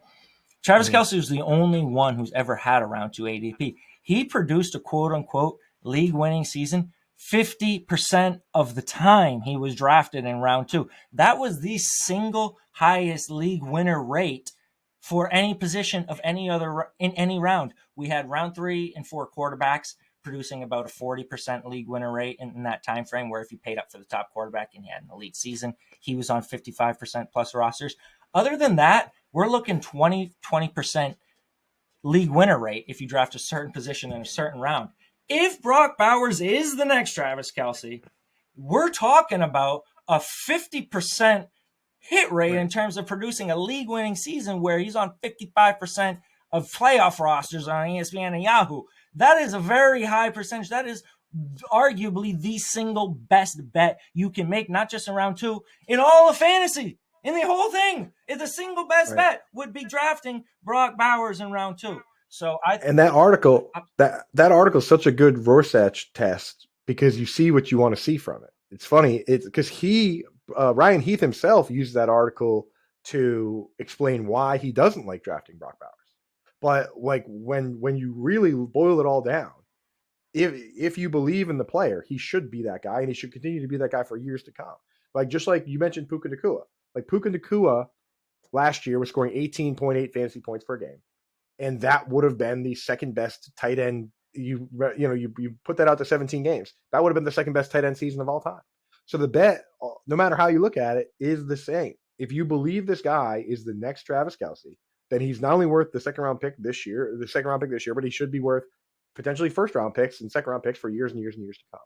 Right. So for me, I think it's entirely possible. I'm willing to take that stab at the right price, but I'm kind of looking at it like, okay, if he does take that step forward and he is what Travis Kelce was doing, elite Travis Kelce, 100 catches, 1,300 yards, double-digit touchdowns. Like, those were his top years, virtually all of them. Like, if he does that next year, then I'm just going to draft him there every year moving forward. I'm hesitant to go there, because it's like you are kind of saying to yourself, this guy is going to be one of the greatest of all time. And I think he will be. But if we knew he was going to produce like that, then he'd be going even earlier than where he goes. So that's why I think his tight end pick 18, his ADP, I think it's right. I'm just a little scared to do it. Yeah, and I think my interpretation of Ryan Stanson, and I would recommend you guys read this article and have your own interpretation yourselves, because obviously this is just off the top of my head, if I remember correctly. It came down to the wide receiver hit rate. So he wanted to go wide receiver in round 2, because you look at the league winner hit rate for wide receiver in round 3 and 4, it's 5% and 11%. So we're really getting those wide receiver league winners consolidated in the first 2 rounds. We know which guys could do it, and they're priced as if that they could do it. Whereas tight end, we're still seeing league winner rates a little bit higher through, even the middle rounds. We're seeing league winner rates above 10% in round 10 plus, around 10%, where there's still a chance. Whereas wide receiver, there's really no league winning wide receivers going around 10 or later. So that's kind of where it was construction for him. For me, And that's the problem. I run into the same problem. My first 3 picks are almost always running backs and wide receivers, to the point where I've had to recently force myself to take Bowers more just to make sure I have some, because if I think the only wrong answer to this is to have your exposure on something like underdog at like 50% or to have it under 5%. Like, there are people that are way over their skis and there are people that are way out. I think being way out is a huge mistake, because this guy could just ruin the whole thing. That's the thing. He has the capability. It's why if you're a portfolio type player, you have to have some exposure, because this guy could come out and have the best tight end season of all time, and we wouldn't blink, right? Because it's in his DNA. He just, as you said, as a rookie, he set the record for receptions. Puka Nacua came out, and last year would have been on pace. He had the third highest points per game of any player. Brock Bowers could do that. He could easily do that. So, he could be the first ever tight end to finish as the number one flex player in PPR. That's within the range of outcomes. yeah, and I think the way to do it, if you're going to take Brock Bowers in round two, we talked about the construction, it's to go wide receiver round one, tight end Brock Bowers round two, and then running back in round three, because we talk about that league winner hit rate and how it differentiates between running back and wide receiver. You're getting about a 20% league winner rate at running back and wide receiver in the first round. But in the third round, you're still getting a 20% league winner rate at running back. It drops to 5% at wide receiver. So if you go wide receiver round one, that's 20%. Brock Bowers round two, let's just say it's 50%, just for the sake of my argument. And then running back round three, and even round four, you guys have Kenneth Walkers, you have Breece Hall, you have Alvin Kamara, you have the James Cooks, Omarion Hampton, Travion Henderson. You still have a 20% chance at getting a league-winning running back in round 3 and 4, where if you're drafting wide receiver and you're starting running back, then Brock Bowers, and then you're trying to chase the wide receiver where you're like, oh, fuck, I need a wide receiver. Now you're just drafting less likely to make a difference wide receivers over a guy like, I would even prefer the quarterbacks in round 3 to the wide receivers. Definitely. We talked about the elite QBs, Lamar, like Josh Allen, Jaden Daniels, Jaden Hurts. So I don't really want to be in a position where I'm like, going running back, tight end, QB, and then I got to draft my number one wide receiver in round 4. I don't love that. So if I'm drafting Bowers, I think you got to pick. You got to pick early tight end or quarterback. Yeah, exactly. You got to pick either tight end or quarterback early. I hate my teams when I draft them both. I wouldn't say that. I'm comfortable going wide receiver, Brock Bowers, Jaden Daniels, and then taking Alvin Kamara in the 4th round. Like, I'm happy to go wide receiver, tight end, quarterback, running back. I've been on record 1-1-1-1. I love that this year. I'm the opposite side. I hate the way it looks once the draft is over. I just hate that. I feel like, again, maybe that's a bias towards running backs and wide receivers, but I like. Part of it to me is that I find that you can find breakout tight ends and breakout tight ends and quarterbacks much later, like than you can some of the other guys. I think it's just easier to find like a late round QB, or find that breakout tight end. The tight ends come from outside the top tight end 18 or later in ADP to finish top 5 in like 13 straight years, going all the way back to like Julius Thomas and Heath Miller and those guys. So like I feel that I can create more leverage. That's part of my argument against drafting an early tight end. Is I feel like you as well. We spend so much time on the position. We should lean into our ability. And I do think that's a valid argument, and we're going to start to get to that part of the conversation. Before we get to like that middle tier of tight ends, talk to me a little bit, just while we're at the top guys, about Trey McBride and George Kittle. Is Kyler Murray going to hinder Trey McBride? Is he not worth the pick? And why isn't George Kittle priced like Brock Bowers and Trey McBride? Is he just a massive screaming value, or is there a reason, a legitimate reason? Kittle, dude, I love the fact that he goes after those guys, and that some people don't even put him in that tier because he is the best value. I think I find it hard to draft Trey McBride because of that. And there's actually 2 ways that Kyler Murray could hurt Trey McBride here. The big problem you run into is that this team last year was a sub 500 team. They were taking the low hanging fruit, throwing to McBride. And again, I think McBride's a good player, but Kyler Murray, we know him as a scrambler. He was also quietly, per fantasy points data suite, top 3 in the league at getting the ball out of his hands in under 2 seconds. Teams were letting him dump it down, and he was doing it, right? So you look at, when you go and watch the tape and you look at what they want to do, and they want to get Marvin Harrison Jr. the ball more, They're going to force him to do play action and stay in the pocket and hopefully get through his reads. But like, if you look at last year was unsuccessful, and teams look and say, how do we change what we do? And that's probably going to include trying to get the ball to the second and third reads more, which could potentially hurt McBride. I mean, so on one hand, Kyler Murray might stink, and then McBride can't score touchdowns, just like he had the problem with last year. And on the flip side, if he takes a step forward, that actually quietly might also be a little kind of bad for McBride. Like if he does figure out how to get through his reads to the next level and trust Marvin Harrison Jr. and Michael Wilson, these guys a little more, maybe that does mean fewer targets for McBride. It does concern me a little bit that like you want a situation like the Chiefs where, hey, we just, basically, went 15-2 and we had 2 bye weeks and we cruised our way to the Super Bowl. Let's just keep doing what we've been doing. If you're Drew Petzing in this team, you look at last year and you say, hey, what we did last year doesn't work. How do we change it? And that does worry me a little bit for the weapons that got a ton of targets last year. It's like, look at Wan'Dale Robinson, just as an extreme example. He got 140 targets last year, had the second least efficient season ever doing that, behind only some crazy season for Chris Chambers. Do people sit here and say, oh yeah, Wan'Dale Robinson should get 140 targets again? Or do they sit here and say, that didn't work last year, let's not do that again? Like it worked for fantasy for us that Trey McBride got all those targets, but it didn't work for the Cardinals. Cardinals didn't make the playoffs. They were sub 500. So I do worry that they're going to look at that and say, hey, you know what? We're going to change up what we're doing. We're going to do it a little differently. We're going to spread the ball out a little more. That's not a concern for me. For one, I don't think you're going to change who Kyler Murray is at this point of his career. I don't think you're going to see any drastic changes there. I don't really think you're going to see any drastic changes with what they do with Marvin Harrison Jr. either. Like has been the red flag in terms of what he can do after the catch. This guy had 1 broken tackle as a rookie on 60-something reception. 1 broken tackle. He's just hasn't shown that he's a guy who you want to scheme those easy touches. He's going to be like a legitimate more downfield receiver. Like that's just what he is. And McBride's going to be the underneath guy. And talk about, okay, does this work for us? Like this was just kind of out of necessity. You bring up Wan'Dale Robinson. I don't think it was out of necessity that Trey McBride got the ball. When we talk about this checklist, anatomical checklist, I view him as an elite talent. I view him as a guy who demands those targets. It's good for the team to get him the ball and to continue to get him the ball. So that's not a huge concern for me in terms of him versus George Kittle. I do think Kittle should be priced directly next to him, if not above him. I don't understand why Trey McBride is ahead of Marvin Harrison Jr., Garrett Wilson, JSN, and ADP, but George Kittle isn't.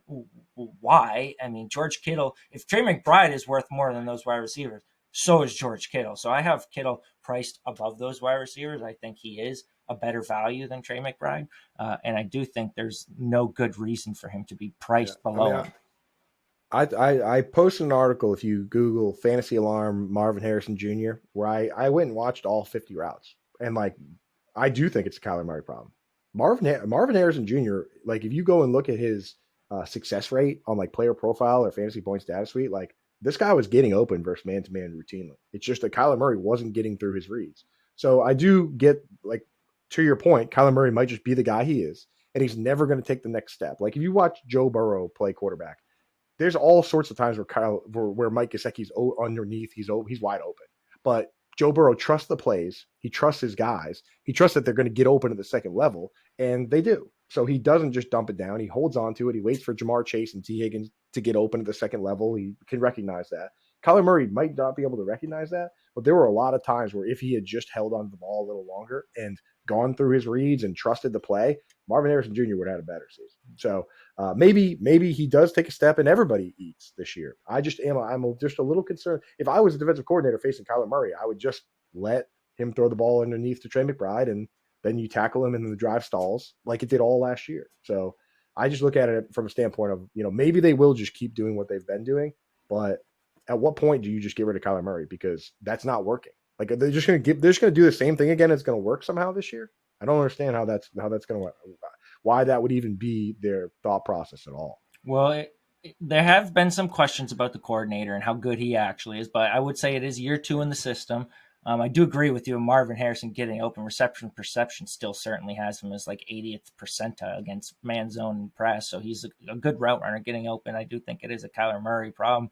On the flip side, Trey McBride, we talk about the touchdown correction. Like he had the second most expected touchdowns, 8.5 out of all tight ends. And I understand still if Kyler Murray's there again, it could be an issue.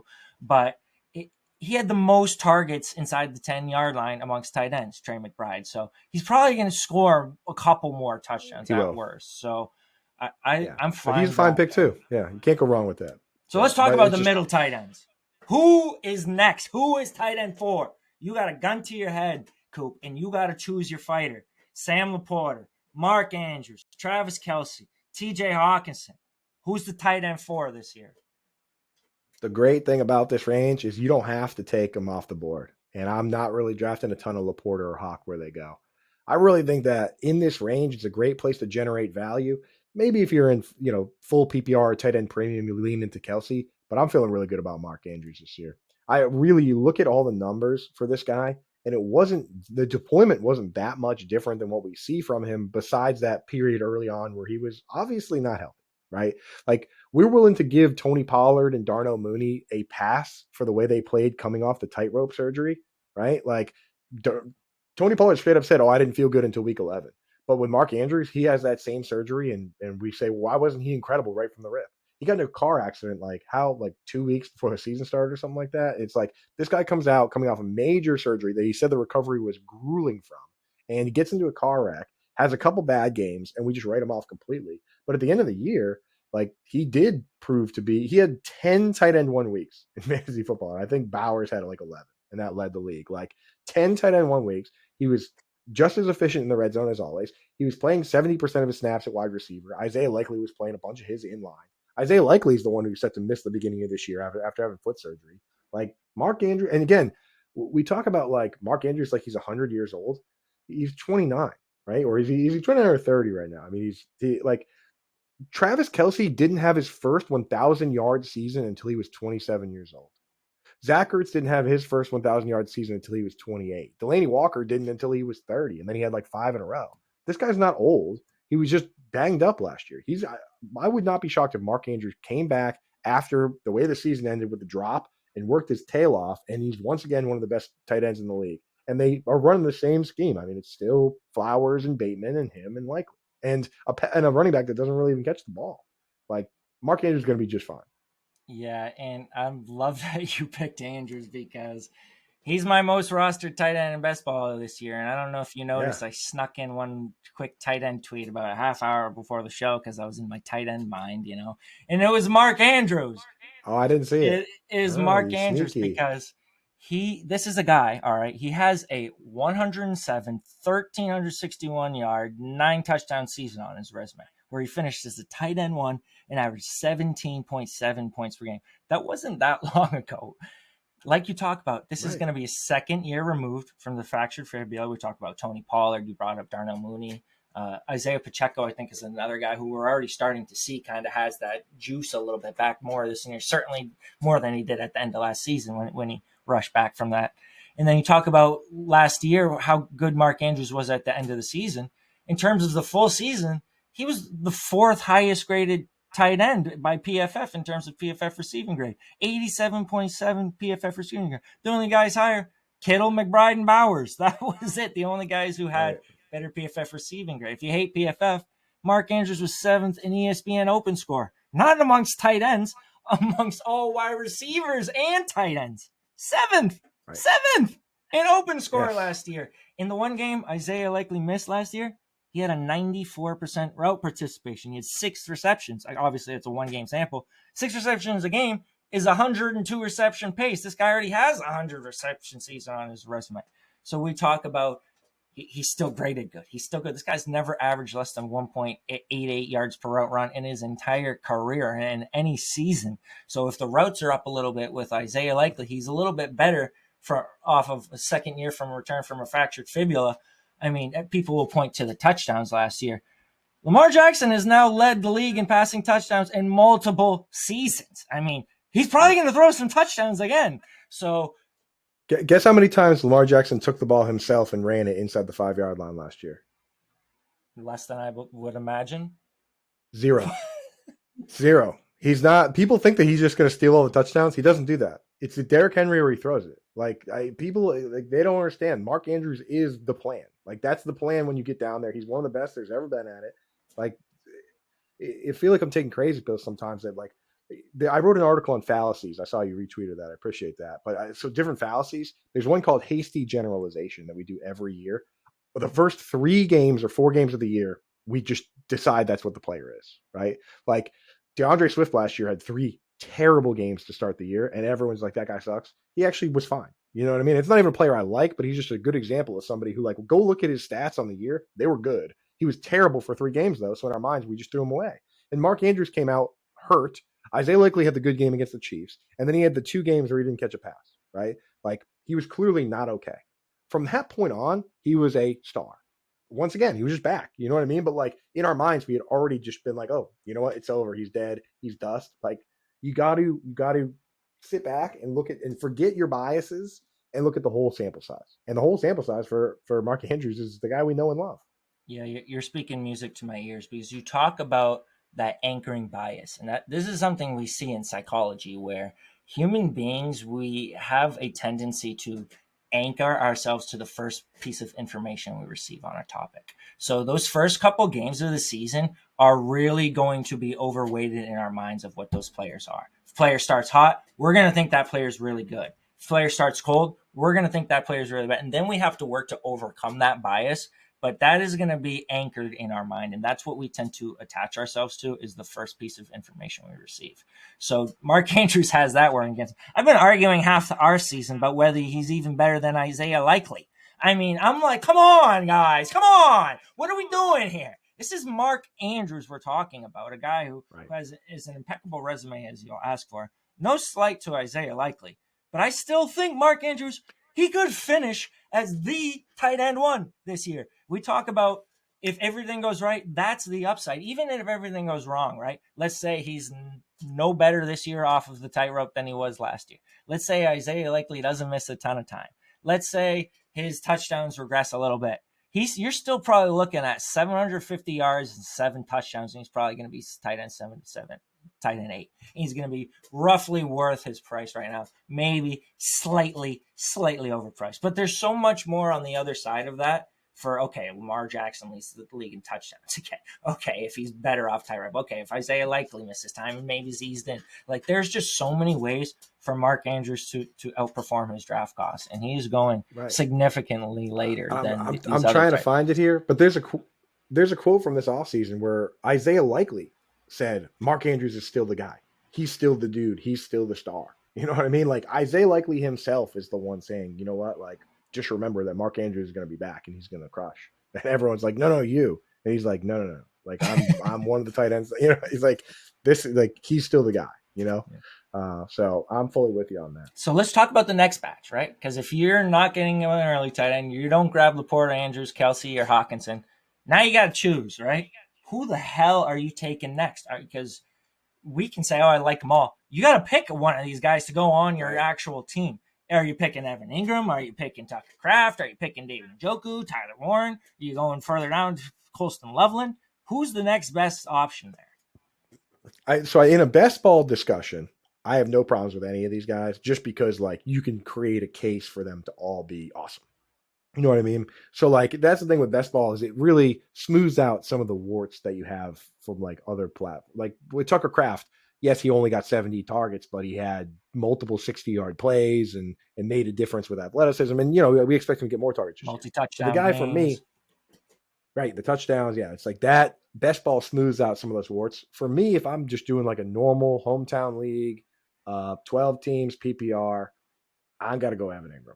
I got to go Engram. That's my guy. Last year, when healthy, he didn't have a single PPR game with less than 7 points, right? Like, you know, he got hurt week 1. When he came back and played midseason, 7-point floor in all those games. And this is a guy that, after being stuck with the Giants for years and getting stuck into a scheme that's not good for him and with all those issues, he went to Doug Peterson's scheme, which was great for him.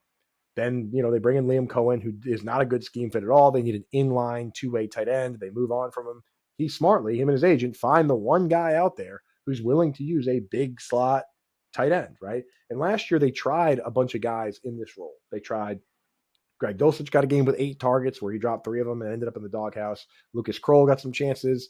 Lil Jordan Humphrey played a ton of big slot. Most deceiving name in all of football, right? Lil Jordan Humphrey. This guy's like 6'3", 227, right? Devon Vele got a chance. And then, none of those guys really stuck. So they went out when they had an opportunity and made him essentially the highest paid free agent tight end to come in and play that role for Sean Payton. People will say, oh, I'm not willing to go out and say, oh, yeah, he's going to be Jimmy Graham. But there are elements from the past offenses that Sean Payton had that he's trying to recreate, right? He wants the Alvin Kamara running back, RJ Harvey. He wants the big wide receiver that can run slants and, Cortland Sutton, Marquise Colston, Michael Thomas, these guys. And then he wants that like joker role tight end that you can move around and line up in the slot, line up at split end. And you'll have the inline tight end, Adam Trotman, doing whatever. And to me, that situation is probably going to create a really good floor and potentially a high ceiling for the guy that just, the year before last had the second most receptions of tight ends ever had in football, ever. So for me, I do like Engram a lot. Sometimes if I draft Engram, sometimes I'll use a late round pick on like a high risk, high reward player because he is kind of boring, right? But I just feel if I'm just playing a regular league and I need somebody to trust, that's who I'm taking from there. But you can make arguments for every one of these guys. Which one do you like from this group? Yeah, I think you talk about Engram. He's definitely the highest floor, I would say, out of this group, especially if we talk about a full PPR format. Obviously, underdog best ball, we're talking 0.5 PPR. So I think Engram is, like you say, he's not really sexy, where he's probably going to get you 10 to... He's the least sexy from He'll get you 10 to 15 every week, but how many weeks are we like, oh, Evan Ingram's going off? They have to keep getting Evan Engram the ball. Like, we'll see about that. I think you could make the case, for a lot of these guys like Kraft. I could go on and on about his yak ability, about how he's, right, on a team with a wide open depth chart. Kraft, yak, and cheese. Ambiguous, right? Pecking order. He could be the number one target. He's in a high scoring offense. He has good yak ability. We could talk about Tyler Warren, who I love as well. I think he could be the number one target in Indianapolis. Quarterback aside, I think he's going to get a lot of easy targets that are kind of quarterback proof targets. Low A dot targets. In best ball, I'll throw in for both Kraft and Warren, you can't rule out the possibility of either wildcat or tush push touchdown. Especially Warren. But Kraft also ran the tush push a couple times last year. Who's to say they don't decide to start doing that at the goal line? You never know. Like it's for like Evan Engram, they're never going to do that. You know what I mean? Like it's not within the realm of possibilities. For those two guys, it is, and it's an extra data point. Kraft, I see it more as like, okay, maybe he gets a tush push here too. Tyler Warren, I fully expect Indianapolis to have a package with his name stamped on it, where it's like, it would be silly not to. We're getting him reverses. We're getting him. He has that quarterback background where we're actually snapping him the ball in wildcat plays. Like, I see him having not just the receiving utility, but right, we might see him pass for a touchdown this year. He threw a touchdown pass last year, so we could see that. But I can't help but feel like the guy you're going to want out of this group is David Njoku. I feel like every year, the past couple of years, he's shown us he's the guy who you're going to want, and then we're just like, oh, is he going to repeat? What about the first 5 years of his career? Is he really even good? We talk about this year, the quarterback situation. I look at David Njoku, and I see the upside for him to come out of the season and be the tight end one overall through the first 8 weeks, through the first 10 weeks. Because we look at David Njoku and we talk about, all right, with the tackle breaking ability with Tucker Kraft and Tyler, what really matters for scoring points in fantasy? It's targets. It's targets. And we want guys who are going to earn targets, who are going to get receptions, who are going to generate yardage and score touchdowns. David Njoku was a top 15 targeted player.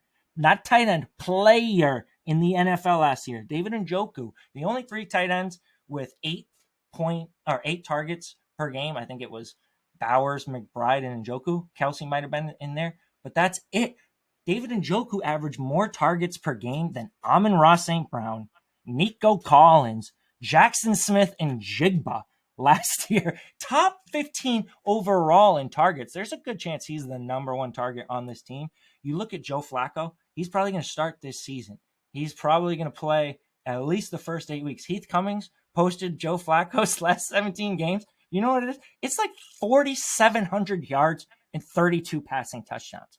We have an opportunity for the Cleveland Browns to come out in the first 8 weeks and be an above average very well above average passing offense with Joe Flacco under center. We've already seen it before with Joe Flacco under center in this system with David Njoku, and he hyper targeted the shit out of him. 2 years ago, not last year, the year before, David Njoku was the tight end one for half of a season. He's already done this where he's come out for half of it was the second half of the season.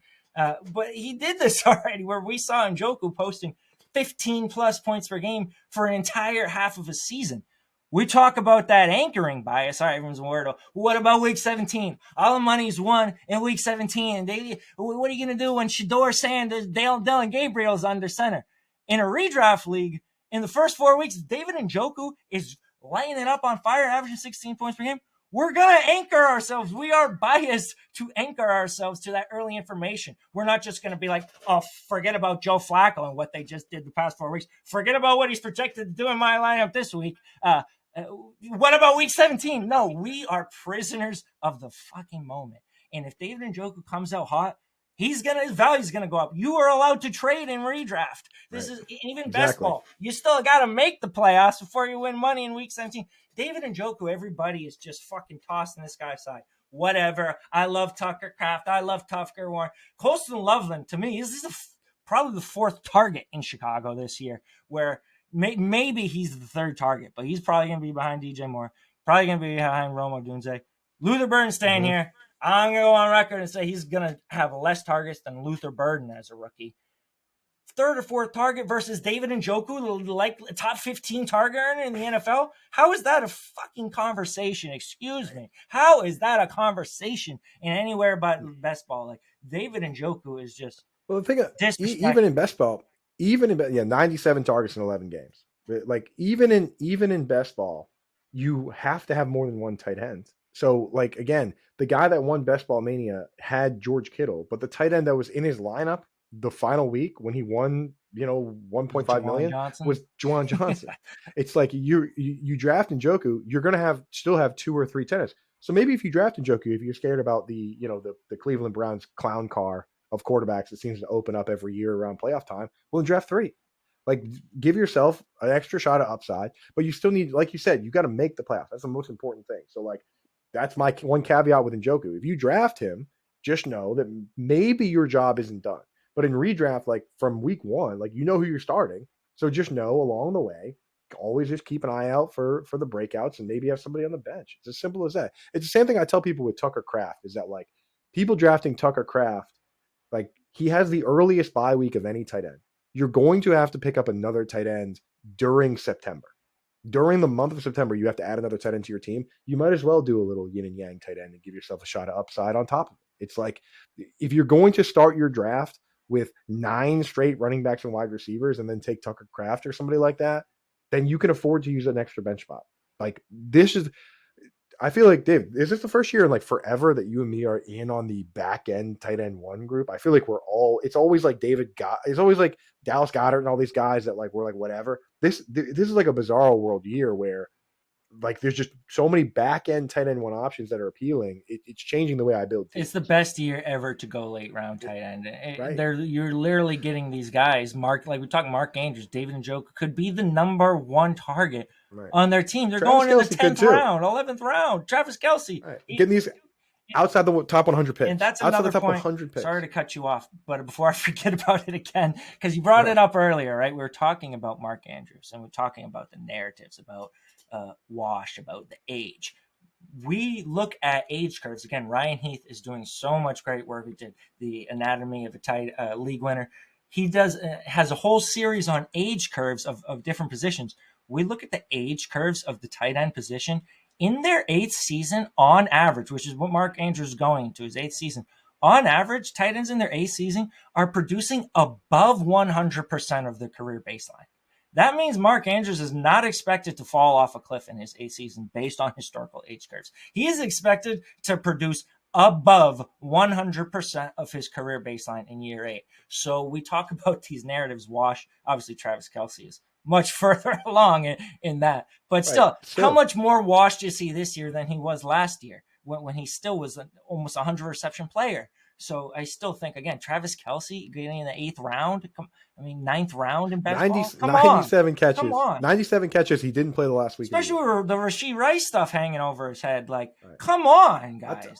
I tell you, if he played the last week of the year and got 3 more catches, his ADP would be 30 picks higher. Because when you see that little 100 catches, if he was 100 reception player. That's what I'm saying. It's like those little things in your mind. If he just played that last game of the year and got 3 catches, then we'd be like, oh well, he had 100 catches. So, but 97, we can fade that, right? Like he had more receptions per game. Travis Kelce had more receptions per game last year than Justin Jefferson.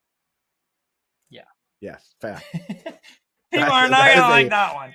That is a statistical fact. I mean, it doesn't sound right, but it's completely right. So we talked a little bit, and we're going to finish up here. Thank you again for giving us all this time. I know I tried to quote us an hour and a half. Dude, for you, bro, that's what I set on my calendar. I blocked off 3 hours. I was like, however long he wants to talk about tight ends, we'll talk about him today. I love it. I was already like, whatever it is. So let's talk one more guy before we get to like dart throws, because I feel like this is the guy when it's like, all right, the top 12 tight ends are gone. All of the guys who I have the glazy eyes for, the breakouts, the Warrens, you get if you're a Loveland guy, they're off the board, and it's like, all right, shit. Now what do I do? Who is staring me in the face next? It's Dalton Kincaid. Is there hope for a Dalton Kincaid breakout still? There is. Of course there is, man. I mean, people want to ditch guys after they don't have, they don't break out right away. We've talked about how with tight ends it takes a while. David Njoku, I mean, it's not his fault the Browns mistakenly fell for the Austin Hooper trap, right? The Falcons threw 50 more passes than any other team, and the Browns said, yeah, we're going to make Austin Hooper the highest paid tight end in the league. Whose fault is that? That's not David Njoku's fault, right? And just with Kincaid, like, just think about what he did last year. He came out, had 75 targets in 13 games. That's a 98 target pace. And he, we were disappointed with what we got out of him. But if you were to tell me that this guy was, 100 target player, even if he doesn't improve, he's a 100 target type player, then I'm fine with it. You know what I mean? But I think that this guy absolutely still has the upside. His role could be better. And when I go through and look at my spreadsheet, right, just like you, I have color coded. And there's certain guys, if you're top 12 or so, you're in the green. Last year, Dalton Kincaid was in the green in the following stats: pass block percentage, average depth of target, yak per reception, wide receiver route percentage, yards per route run, screens, receptions versus man coverage, and forced missed tackles. And those last 3, the screens and the missed tackles and the receptions versus man, those are counting stats. So he actually got into the green in those counting stats despite missing multiple games. He only played 13 games. He dealt with knee injuries in both knees. Even Dawson Knox is saying that dude was playing hurt all year. He's doing his best. Like, those aren't even like per game stats. He got there in those. So like, for me, I look at this player and if they had gone out and been like, you know what, enough is enough. Let's sign Devontae Adams and, we'll draft a wide receiver in the first round and we'll just kind of move on with our lives. Then I would have turned around and said, you know what, this guy has an uphill battle.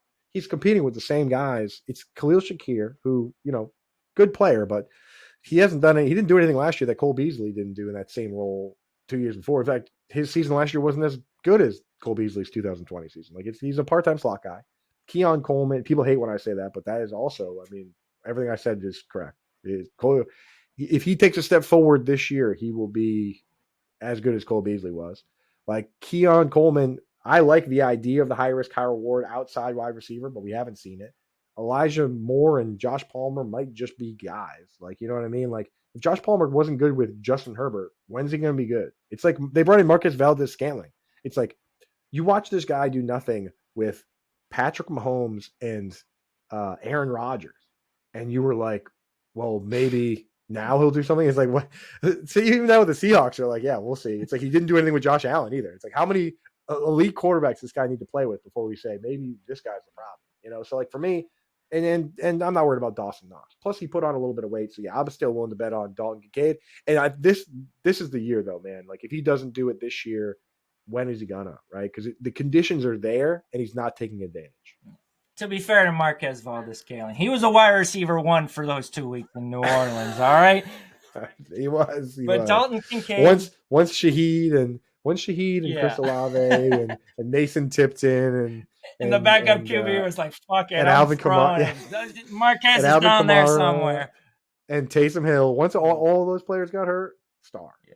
So Dalton Kincaid, I'm keeping the light on for him. And Me too. I I can see the upside as a post high sleeper. Again, we talk about the tight end age curves and the timeline that it takes these players. They're not typically peaking in their first or second season. They're typically peaking in year 3. And that's where Dalton Kincaid is heading into in year 3. And you talk about last year, basically a 100 target guy. That was dealing with injury. That was dealing with reduced snap counts. Like, this guy was not out there all the time when he was on the field. And he was a highly productive college player. We talk about the tight end checklist. He checks basically every single box. Like, we talked about first round pick. This guy had a 34% dominator, 2.32 yards per route run for his college career. There are not many. The only players with a higher career yards per route run in the top uh, 15 dynasty tight ends with a higher career yards per run. Brock Bowers, 2.64. Mark Andrews, 2.46. Kraft was 2.33. And then Kyle Pitts, 2.36. So it's basically a bunch of really good guys. Kyle Pitts, who, used to be a good guy, in Dalton Kincaid at 2.3 plus. So very productive college player. Round 1 pedigree. We talked about the draft capital. He led all tight ends in target per route run last season. Dalton Kincaid. He was getting targeted when he was on the field. If we talk about if he can be healthy, take a step forward in year 3, we talk about maybe him adding a little bit of weight, being a little bit better with the ball in his hands. He was pretty good with the ball in his hands last year. He was 4th at the position in yak per reception, 6.4, 8th in missed tackle force per reception, 0.18. He was 8th in PFF receiving grade, 10th in yards per route run. He's priced as tight end 14 this year, so he's outside the top 12, even though, like you said, a lot of those peripherals were in the top 12 last year in his second year dealing with injuries. Keon Coleman, you brought him up. He's not good. He just flat out isn't good. You look at reception perception, right. 3rd percentile versus man, 23rd percentile versus zone, 8th percentile versus press. If you follow reception playing with the MVP of the league. Yeah. Playing with the MVP of the league, he put up. If you follow reception perception, this was a red flag for Keon Coleman as a prospect, where Matt Harmon highlighted basically the only players with percentiles versus man and zone and press as low as Keon Coleman. The only ones who had any success in the NFL transitioned to a big slot role. The Bills have not played him in that role. They didn't play him in that role as a rookie. No. They've kept him, like I said, as an outside receiver. All indications are he'll be in that role again. He is zero threat to earn targets at a meaningful role. Khalil Shakir, who's technically the number 1 wide receiver on this roster, I mean, give me a break. This is a career role player. The guy's already got a high ankle sprain. And then we just talk about the situation. No wide receivers. He's still playing with Josh Allen. Allen's thrown for 37, 36, 35, 29, 28 touchdowns the past 5 seasons. And Kincaid's due. He was 3.7 expected touchdowns versus 2 actual in 13 games last year. So we could see him hitting 5 to 8, potentially 10 touchdowns in this offense. I think if you're like, if I'm planning on drafting David Njoku tight end 12 and some fucking asshole double taps Kraft and Njoku because he's listening to this podcast and taking your advice, I'm like, shit, what I don't know. I'm drafting Kincaid and probably another, upside tight end, Right. I don't know if it's Ferguson, whatever, which brings us to the next conversation. If you had to pick one, we're going past Dalton Kincaid. We're talking about, oh shit, fuck it, I'm throwing a dart zone. Like, late round tight end. You got gun to your head. You got to pick one guy. And I know we didn't really talk about the yin and yang strategy, where I know you'll tell us, you want to pair like a high floor yin, like a Hunter Henry, Zach Ertz, those kind of guys with a yang, or maybe you're like crazy like me and we like to be yang gang. And we're just throwing darts at all the high upside guys. Who's maybe 1, maybe 2 of your guys, tight end 15, ADP or later, guy who's kind of off the map, who you're saying he's going to break out this year? I'm glad you did me the favor of explaining the strategy and also mentoring Hunter Henry, because he's like the boring guy that you can take. So you could wait till tight end 15 and take Hunter Henry as your safe guy, but then you got to take upside stabs. And again, you and I have been at odds on this player for a while now, but I'm not giving up on Chigakonkwo. I know he doesn't have the boxes that you like to check. But especially in best ball, this is a guy who has the explosive upside, runs a 4.52, like you said. He has multiple 40-plus yard plays. There are multiple plays that just missed with like Ryan Tannehill and flea flickers, all these plays where you go through and watch the tape. This guy's open a ton. And when you look at the conditions that we need for breakout and you're looking for things to bet against, right? I love betting on rookies, but I also like betting against them because, Ted McMillan, I think, that was I was getting my Jatavian Sanders bag there a little bit, but like Calvin Ridley, we know he's the guy. He's the number one. After him, though, who is the next best pass catcher on that team? Are you an Elik Ayeminar guy? Sort of, yeah. Sort of, exactly. Like I don't even know of anybody that isn't more than sort of. I also am sort of in, but like no one's like, yeah, that's like my dude. He's just like one of the guys, right? Day 3 pick. Tyler Lockett is getting up there. Could be him. Tyler Lockett again, another dart throw you can throw out there.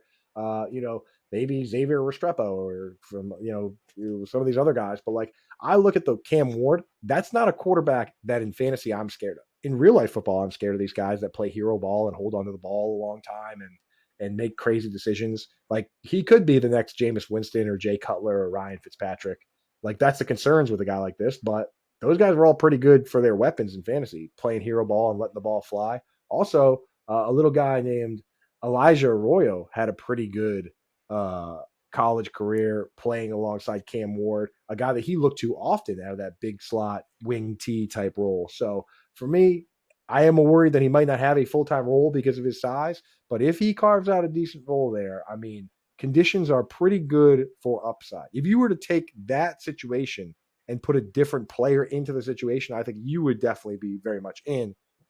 I totally get the idea, the red flag, right? That of the player himself that scare you. Yeah, he's never been a high volume target earner. To his credit, he has been an efficient player in the past. He has shown an ability for big plays.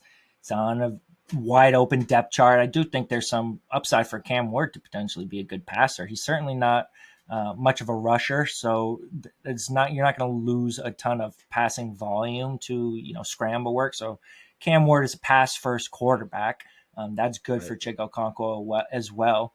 And I feel like it's really a tough question because I'm like looking at like my exposures here. I'm like, I don't even know who the fuck I would pick to answer here. And I'm like, my answer. The other thing about Chig, if you're talking exposure on best ball, the other thing that's great about Chig that I will admit is part of this decision sometimes is how easy it is if you have no correlations to just go bing bang Okonkwo Cam Ward because they both go outside of pick 150. So Cam Ward's going to pick like 150. So you take him, and then 2 rounds later at pick 171, there's a Chig Okonkwo for just like a very cheap correlation that, week 17 or whatever week, they just 2 touchdowns, right? 2 touchdowns from Ward to Chig, and now it's now you're all set. So that is part of it. Is that it's a little cheap stack. Yeah, but I honestly feel like it's almost a trick question this year. Like there isn't a late round tight end to target. We've pushed all those guys. They're in that range where you want to get Andrews or Njoku or Kraft, or Tyler Warren or even Dalton Kincaid. I don't have a single guy like past Dalton Kincaid. Yeah. That I have Jake Ferguson 10%, but we're talking best ball exposure. I don't have anyone above 10%. Right. Like you could say Juwan Johnson, maybe he's going to catch some touchdowns again. Like if there's going to be a guy, I don't think there will be for one. If there's going to be, I think it would be a second half rookie performer. We're talking Elijah Arroyo. We're talking Terrence Ferguson, where something happens where Elijah Arroyo becomes a 75% route participation player. There's upside there for him to be the number 3 target, potentially decent offense. Sam Darnold was in the MVP running last year, is in essentially the same style system again in Seattle. And then Terrence Ferguson, obviously the athleticism, second round draft capital. There's no clear third target in LA. Tyler Higbee did look good coming off of, I think, the ACL tear last year. But again, if Tyler Higbee, anything happens to him, Terrence Ferguson, I could see a guy where you're like, oh, I want to add him off waivers. But I don't really like anybody. Yeah, late. Well, that's what I'm doing. I think in redraft, the move is this: go in and just add a bunch of guys to your watch list or your mental watch list, because there's guys that are like one catalyst away, right? Like one Cooper Kupp or JSN injury and Arroyo's the guy. Same goes for Ferguson there. What if the starting tight end on certain teams gets hurt? Like people always sort they always say Isaiah Likely as the guy there, but like, what if Zach Ertz goes down? I mean, Ben Sennett last year, he played in the one game where Ertz briefly went to the tent. He immediately leapfrogged John Bates and played a ton of snaps in the slot. What if Trey McBride goes down and Elijah Higgins, a converted wide receiver, is now just playing that role, right? It's like, think of these things. I mean, like, what if Greg Roman, who orchestrated a top 5 season for Mark Andrews in a year that he only played 41% of the snaps, with Nick Boyle playing 70%, what if Greg Roman uses Rondé Gadsden as like that guy? Like, you're not going to draft these guys, but you got to keep an eye out for somebody to emerge, right? That's the hardest part about best ball, is that like it's hard to paint the picture before it happens. Like Darren Waller, what if Johnny Smith's situation with Darren Waller? I mean, little things like that you got to keep in the back of your mind. And we couldn't complete this tight end show without me mentioning the name Stone Smart, a guy that I see you. It's almost time to wrap it up, man. But hey, you know what? He's looked interesting. What if Mason Taylor is the inline tight end and they just decide to use Stone Smart as the big slot guy? You see Stone Smart put Abdul Carter on his ass the other day. I tweeted it out. Carter was not looking, but still, I mean, maybe more than just a converted quarterback who is converted to a wide receiver that has the best name in football, Stone Cold Smart. So, these are the names you got to keep, maybe not in your back pocket, but in your you keep a spare pair of jeans with you, you keep it in that pocket. I was going to say, how many names long is your watch list in your reach? You're just always in the player limit reached. That's what I said. That's why I said your watch list and then your mental watch list. My actual watch list, not that long. The mental watch list, about 700 deep. 700, yeah. Greg Dulcich, you gotta get. You can't let him go. He's hanging around on a dynasty roster of mine somewhere. Me too. Buddy. One or two shares left are still clinging to life. So I can't believe he got the chance. 8 targets in that one game and dropped 3 of them and got buried under the doghouse. They gave him the chance and he blew it. So that makes me scared to draft Evan Engram, because every time I've gone in on the Denver Alberto, Greg Dulcich is just like push, stab myself in the fucking chest. I'm like, oh and no. Sean Payton is one of those guys, man. Like, if you get on his bad side, you're done. Yeah, I think Evan Ingram's a good pick. He's not at risk for that. He's already a proven asset. But anyways, that's it. We're almost 2 hours. We did have some technical difficulties in between. It wouldn't be a Guru Fantasy show without them at this fucking point. But thank you everyone who listened for the full 2 hours. Thank you to our new listeners. Make sure and hit that like and subscribe. Make sure you're following Coop on Twitter. I'm looking at his follower count. It's criminally low. It should be way above mine. For some reason, it's not. Make sure you guys are following him at Coop A Fiasco. You're going to want to be following him all season, all off season. I don't know what half of you are following me are doing and not following him, but make sure you go and correct that. Make sure you're reading all this stuff at Fantasy Alarm. Again, remember, this is the Sports Writer of the Year right here, guys. Like, you need to be following Andrew Cooper on Twitter. What the hell are you guys doing? I appreciate the kind words, my dude. I appreciate it, man. And don't sell yourself short, dude, because there are very few people that I will DM and say, hey, what do you think about this? Especially when it comes to tight ends, and say, hey, what do you think about this? Like, or say, hey, we got to do a tight end show. Usually people are coming to you and me and saying, hey, you want to come on? You and me are like, when are we doing the tight end show of the year? And this is it. So I'm glad we were able to sit down and get it out there, and appreciate everybody listening and all the support. Shout out to the patrons. If you guys obviously want to join the Patreon, you can find that as well. Patreon.com/GuruFantasyWorld. Newsletter is $1 a month. If you just want the newsletter, just recommended trades, risers, fallers, you get a ton of information just from that. Rankings are $2 a month. Discord's $3 a month. It's the cheapest you're going to get anywhere in the dynasty space. Shout out to the patrons. They were over 500, nearing 600 now. Maybe we'll get to 1,000 this year. I appreciate you guys' support so much. You guys are what make this all possible. Thank you so much. Go Mark Andrews. Go David Njoku. I guess for